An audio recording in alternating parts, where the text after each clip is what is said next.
The man's eyes surveyed the room as he began to speak. The life of flight is a cruel thing.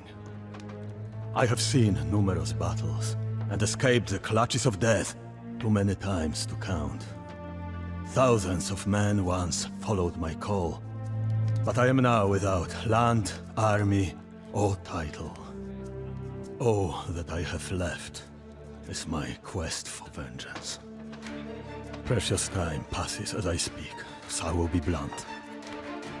Doom rapidly approaches your land, and you must be ready for it. The armies of the accursed Tamerlane draw ever nearer, watering the ground with blood. This warlord is the greatest scourge ever seen in all Asia. If you will listen, I will tell you of his conquests, of the terror that he has inspired. Born into the Barlas, nomads inhabiting the Central Asian steppe, Tamerlane was bred from birth to be a warrior. He spent his youth as a mercenary in the service of the local chieftains, but soon rose to power when his father, a chieftain himself, died. At this time, Transoxiana was divided between four powers. In the west lay the White Horde and the Blue Horde, mere shadows of the former glory of the Golden Horde. In the east were the two wings of the declining Chagatai Khanate. Tamerlane set his sights on these divided rivals. He was outnumbered, but he had a plan. Toktamish, a chieftain challenging his uncle Urus for rule of the White Horde, had sent messengers to Tamerlane seeking his support. If Tamerlane could defeat Urus and install Toktamish in his place, then Tamerlane could rely on the support of a powerful ally. As a child, Tamerlane had been dragged into Samarkand in chains by the Mongols. Now, all of Transoxiana was his to command. The leaders of the rival hordes all flocked to him to pledge their loyalty. The wind roared, whistling through the hall. Flames flicked in the great fires burning within, the distorted shapes resembling the forms of agile warriors. The lucky few that did not submit were destroyed with fire and sword. Towers were built from their bones. Tamerlane was now a great Amir, or lord, but his thirst for conquest was far from over.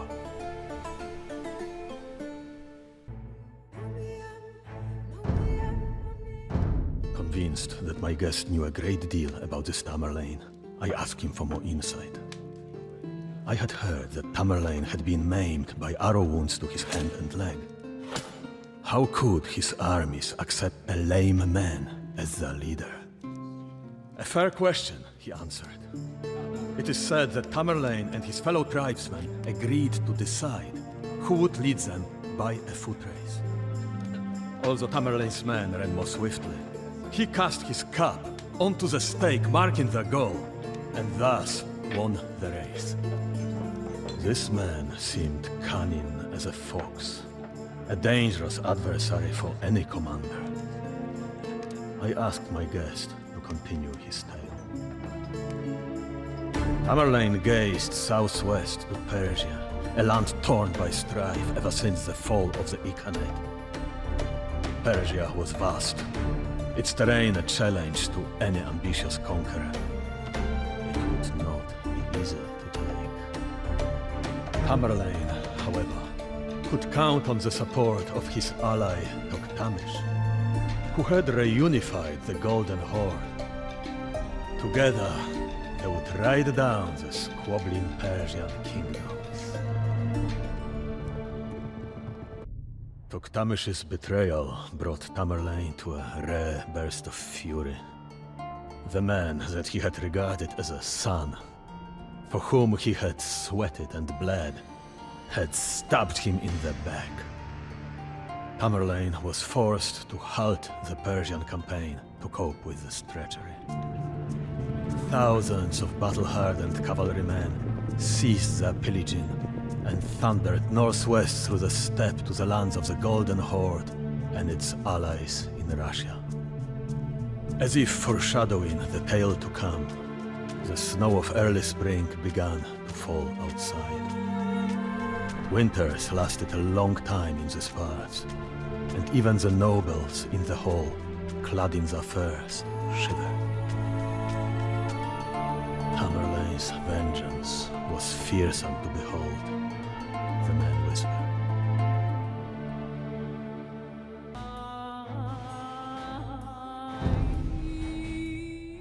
The blasts of wind intensified, snuffing out some of the torches within the hall. Servants bustled about, tending to the meat roasting over the fire. The scent of cooked birds, game, and mutton filled the air. This was the first time that Tamerlane's forces had ventured into Europe. The winters were harsh, and Toktamish surely hoped that the biting cold and far-flung supply lines would prove too much for the wily tactician. The armies of the Golden Horde burned crops and took all they could carry as they retreated. Toktamish knew that Tamerlane would show no mercy. Terrifying reports reached his ears of torched villages and mountains formed from the bones of the slain.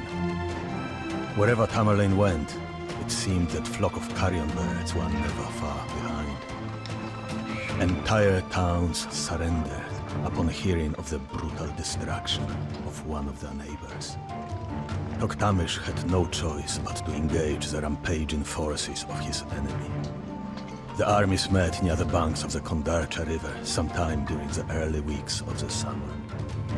Crows and vultures circled above the field, an ominous foreshadowing of the carnage to come. Raging fires, torrents of blood, piles of ash, the clash of iron, and the screams of the dying. These were the horrors that Tamerlane visited upon the cities and people of the Golden Horde. The cities of Ryazan, Sarai, Astrakhan, Azov, and Ukek were reduced to rubble. All that remained, aside from the ruins, were the towers of bones that were built from the corpses of the dead. Those who survived were driven like sheep to march in unspeakable cold. Toktamish had no choice but to flee west to Lithuania. Tamerlane was determined not to let the traitor escape, but word soon reached him of a rebellion within his homeland. Leaving the hunt in the hands of two of his generals, Tamerlane swiftly returned home to restore order, at the point of a blade.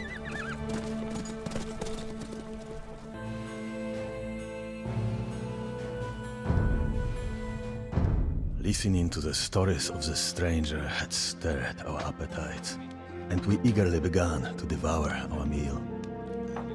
I invited the old man to sit next to me. I still thought that this Tamerlane was more myth than man. Surely he had been beaten in a battle at least once. The man has the cunning of a wolf and the composure of an owl. In some battles, he strikes hard at the center of the enemy line, while in others, swift horsemen outflank the opposition. Then they feign a retreat to bait the enemy into a trap, a storm of arrows. When Tamerlane decided to cross the Khyber Pass into India, a different and terrifying challenge faced him. The armies of the Delhi Sultanate ruled the battlefields through their powerful elephants, monstrous beasts known to crush a horseman with a single foot. Drawing up his lines, the clever warlord waited to spring his latest trap. The Indian army relied on the charge of its dreaded elephants to shock their enemies and drive them into disorder. No stranger to the art of war, Tamerlane knew this. In a stroke of genius, he loaded the camels in his baggage train with straw and wood and set them aflame, whipping them toward the enemy lines. The sight terrified the elephants, who doubled back and trampled their own men. The battle was a rout. 200 years' worth of Indian treasure was loaded onto a train of wagons and carried back to Samarkand. In response to an uprising, Tamerlane's armies reduced the jewel of northern India to a charnel house. Death and fire mingled in a putrid stench that enveloped Delhi for weeks. Still, Tamerlane was not satisfied. There was unfinished business to the west.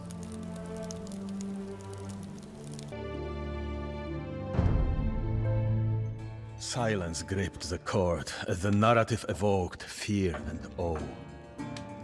The meal had been finished for some time, and the fires were beginning to die low.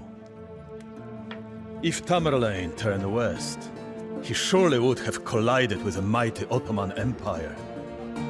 Would he even dare to do such a thing? For some time, the local Turkoman tribes of the Levant had been requesting aid against Ottoman aggression. With his army rested and his coffers full of Indian riches, Tamerlane was ready for more bloodshed. He knew there was more than one way to motivate an army. Religious fervor and promises of land and plunder drove his men forward. This land was familiar with the terror of previous invasions, but nothing could prepare them for the onslaught that lay ahead. Thirsting for glory, Tamerlane's armies flooded across mountains, plains and rivers to terrorize Armenia, Georgia, and the Levant. Tamerlane's forces ran rampant, looting and burning as they went. For a land that had only recently experienced the plague, this scourge must have seemed to signal the end of the world. Although he was known for his military campaigns, Tamerlane was also a patron of the arts. When a city was sacked, the artisans and scholars were spared and sent to his capital at Samarkand, where they created a vibrant blend of cultures. Populations who resisted him, however, were not spared. After his siege had broken the Armenian fortress of Van, Tamerlane ordered its inhabitants hurled from the crags. Just like Hulegu, roughly a century before, Tamerlane showed particular cruelty to the city of Baghdad. Each man in Tamerlane's army was required to bring him 2 heads.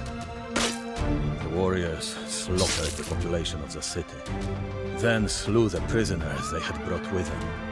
It is said that to satisfy Tamerlane's command, some even slew their own wives. For the survivors of this savagery, it seemed as if the sun would never rise again.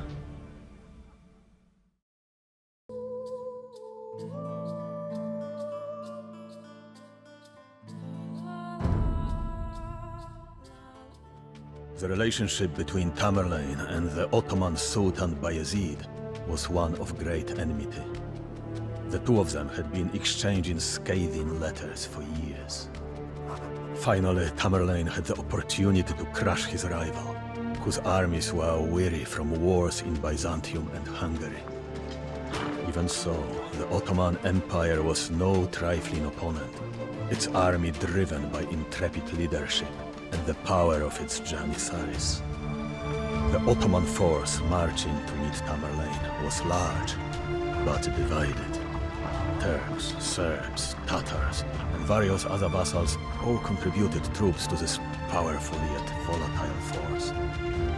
If some of them could be pried away and convinced to defect, the tide would turn in Tamerlane's favor.